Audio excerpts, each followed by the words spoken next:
เฮ็ดหยังอันนี้มัดอยู่แล้วมัดใส่หน้าจุดคาดปาดอันนี้นี่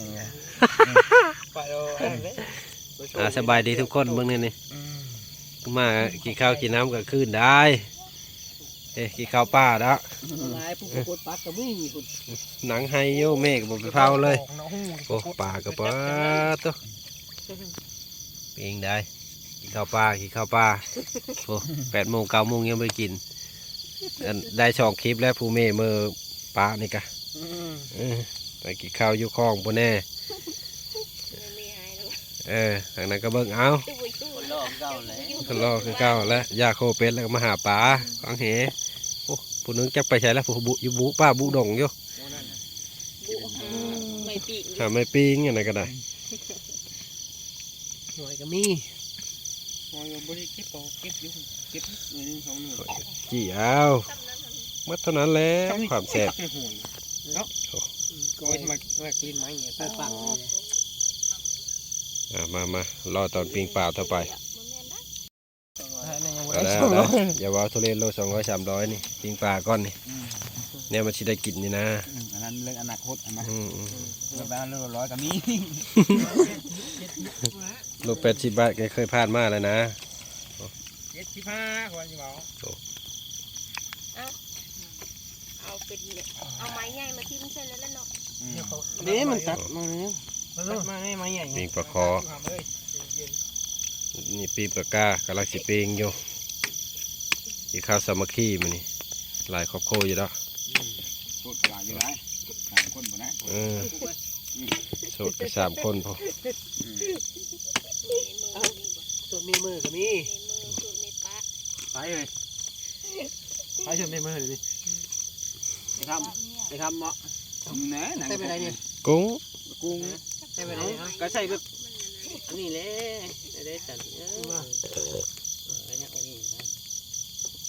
ชุดมีปลาเอานี่มาโซนอีกนี่โซนดิ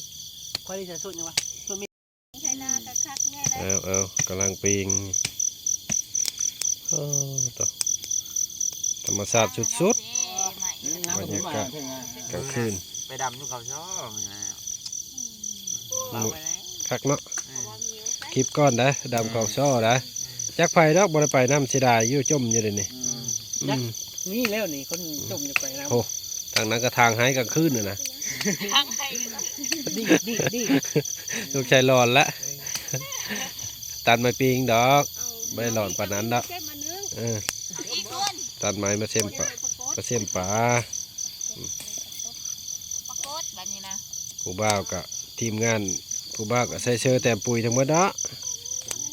ยาเรากินเกินยากินเกินกินปุ๋ยกับยาอย่างเดียวยังตายไว้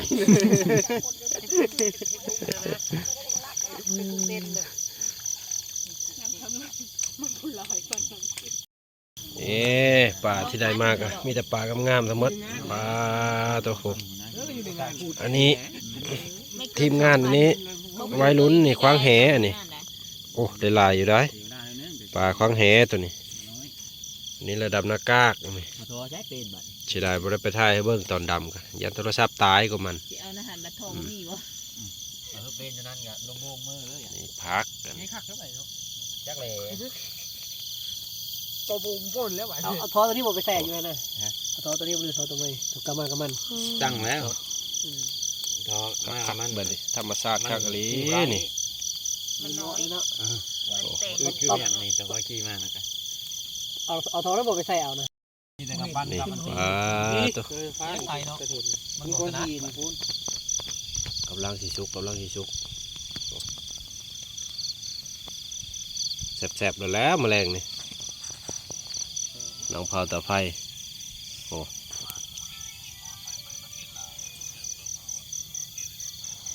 บรรยากาศกลางค่ำกลางคืน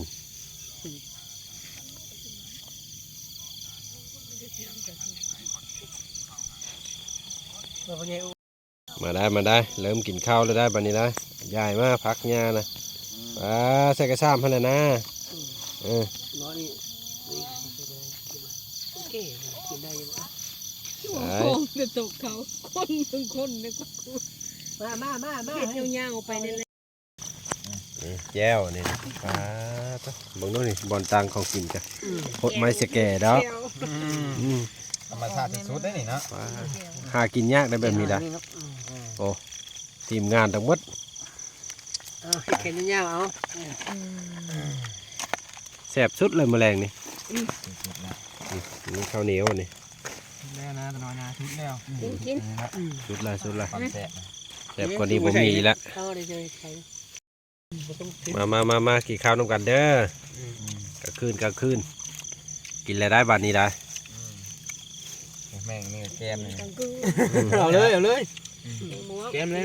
ไม่เห็นหน้าเห็นตากูคนแล้วเฮ้ย เอาไป มันภายในมาน เมืองไม้เมืองคิวนั่นน่ะไข่พอไหม ำสายไข่นะเบิ่งแน่ป้าโตอ้ายโถนสดหอนๆกว่านี้บ่มีอีกแล้ว ทำข้าวตุ้ยกันนี่โอ้เจ็บมือ ปากปดปากกินนี่แล้ว